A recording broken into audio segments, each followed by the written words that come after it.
जय हिंद साथियों। तो स्वागत है मेरे इस वीडियो में। तो आज हम लोग पढ़ेंगे 10वीं क्लास का प्रश्नावली 1.3। चलिए शुरू करते हैं। पहला क्वेश्चन है, सिद्ध कीजिए कि √5 एक अपरिमेय संख्या है। सबसे पहले हमको इसको मानना होगा कि मान लेते हैं हम कि √5 एक परिमेय संख्या है। माना कि √5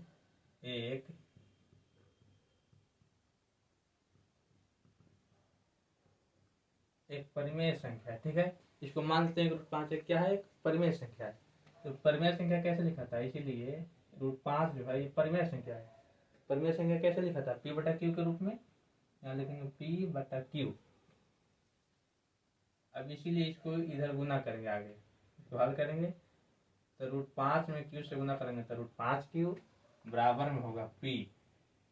अब हम इसके आगे हल करेंगे, इसके आगे लिखेंगे दोनों तरफ वर्ग करने पर। दोनों तरफ वर्ग करते हैं, लिखते हैं चूंकि दोनों तरफ वर्ग करने पर।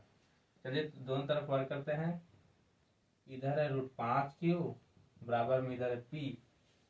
दोनों तरफ वर्ग करने का मतलब दोनों तरफ एक स्क्वायर चढ़ा दो। दोनों तरफ एक स्क्वायर कर दिए। चलिए अब इसको आगे हल करते हैं। √5 के स्क्वायर करेंगे कितना होगा, रूट अंदर 25 और q के स्क्वायर ही रह जाएगा बराबर। इधर p के स्क्वायर करेंगे तो p के स्क्वायर। चलिए आगे √25 को लिख सकते हैं 5। यहाँ q स्क्वायर है तो q स्क्वायर बराबर में p स्क्वायर। चूंकि p का जो मान आएगा इधर 5 गुना में है, जो p का मान होगा वो 5 से विभाजित होगा ना। इसलिए लिखेंगे हम जो p है वो 5 से विभाजित है, कट जाएगा। इसीलिए हम लिख दिए कि चूंकि p 5 से भाज्य है, इसलिए हम अगला कदम p बराबर 5m मान लेते हैं यहाँ। ठीक, p बराबर कितना, 5m।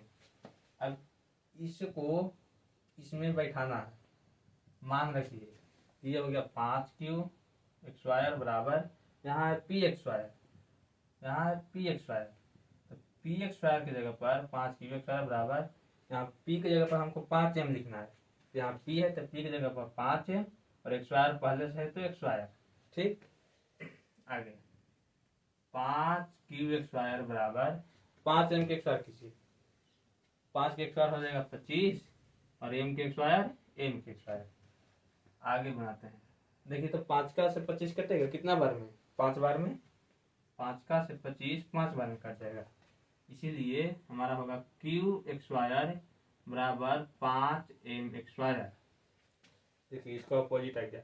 पिछला बार इस साइड 5 गुना में था, इस बार इस साइड 5 गुना में आ गया। इसलिए इसमें भी लिखेंगे चूंकि q इधर गुना में है 5 तो q 5 से विभाज्य है। चूंकि q 5 से विभाज्य है, जो q का मान होगा वो 5 से विभाजित होगा, क्योंकि इधर गुना में इधर आएगा तो बट्टा में आ जाएगा। इसलिए q 5 से विभाजित। देखिए यहाँ विरोध हो रहा है, हम इधर एक स्क्वायर किए 5q स्क्वायर बराबर p स्क्वायर आया, और p बराबर जब 5m माने तो फिर इसका उल्टा गया। इसलिए हम यहाँ लिखेंगे अतः विरोधाभास के कारण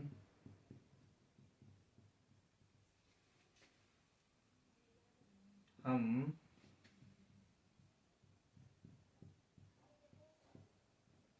कह सकते हैं कि √5 एक अपरिमेय संख्या है। ये हमारा हो गया प्रूफ। ठीक है, q 5 से विभाजित हो रहा है। देखिए यहाँ 5 गुना में है, इधर q जो मान आएगा वो 5 से विभाजित होगा, इसलिए q 5 से विभाजित। यहाँ विरोध उत्पन्न हो जा रहा है, यहाँ p 5 से विभाजित हो रहा था, यहाँ q 5 से विभाजित हो रहा है, इसलिए विरोध हो रहा है। तो विरोध हो रहा है तो हम लिख सकते हैं कि अतः विरोधाभास के कारण हम कह सकते हैं कि √5 एक अपरिमेय संख्या है। चलिए तब हम दूसरा क्वेश्चन पर आते हैं। दूसरा क्वेश्चन है प्रश्न 3 का, सिद्ध कीजिए कि 3 + 2√5 एक अपरिमेय संख्या है। ठीक है, इसको भी मान लेते हैं, इसका भी ऑपोजिट मान लेते हैं, क्या, परिमेय संख्या। चलिए हल करते हैं इसको। माना कि 3 + 2√5 एक परिमेय संख्या है। ठीक है, इसको मान लेते हैं कि परिमेय संख्या है। चलिए अब परिमेय संख्या है, इसलिए क्या हो जाएगा, 3 + 2√5 परिमेय संख्या, तो इसको p/q के रूप में लिख सकते हैं। जैसे पिछला मैथ हमने हल किया वैसे ही इसको भी हल करेंगे। बताइए p/q है तो कैसी संख्या हो गया, परिमेय संख्या है। ठीक है, लिख दिए कि समझने के लिए। अब 3 इधर प्लस में है, उधर ले जाएंगे तो क्या होगा, माइनस में। इधर 2√5 बराबर p/q माइनस में 3, इधर प्लस में 3 है, इधर जाएगा तो माइनस में चिन्ह हो जाएगा। अब बताइए कि परिमेय संख्या में से परिमेय संख्या घटाएंगे तो क्या बचेगा, परिमेय संख्या ही बचेगा। कोई भी परिमेय संख्या में से परिमेय संख्या घटाएंगे तो परिमेय संख्या ही बचेगा। आगे ये इधर 2 गुना में इधर आएगा तो क्या हो जाएगा, बट्टा में हो जाएगा। इधर √5 बराबर p/q माइनस 3, इस पूरा के बट्टा में तो लिखेंगे 2। अच्छा बताइए, परिमेय संख्या में से परिमेय संख्या घटा तो परिमेय संख्या हुआ। अब परिमेय संख्या के बट्टा में 2 करेंगे तो इसका आंसर क्या आएगा, परिमेय संख्या में ही आएगा ना।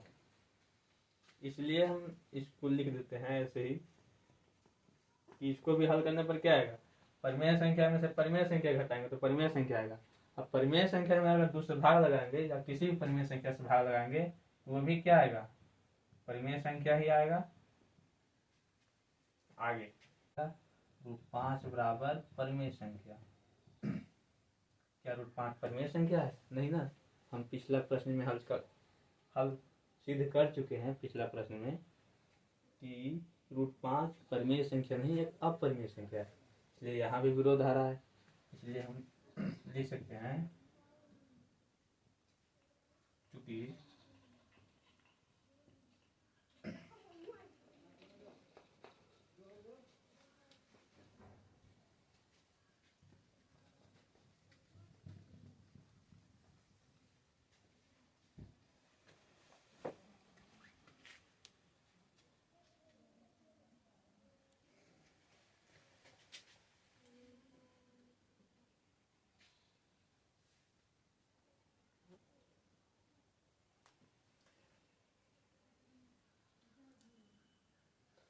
√5 बराबर p/q माइनस 3/2, ये क्या है, परिमेय संख्या। इसको हल करेंगे तो क्या मिलेगा, परिमेय संख्या मिलेगा। p/q जो परिमेय संख्या है, परिमेय संख्या में से अगर परिमेय संख्या घटाएंगे तो परिमेय संख्या ही आएगा। और अगर परिमेय संख्या में मान लो 2 से भाग भी दे देते हैं तो परिमेय संख्या ही आएगा। और परिमेय संख्या तो आ नहीं सकता है, इसीलिए हमारा हो जाएगा √5 बराबर परिमेय संख्या। क्या √5 परिमेय संख्या है, देखिए यहाँ विरोध आ रहा है, तो इसलिए हम चूंकि हम लिख सकते हैं, अतः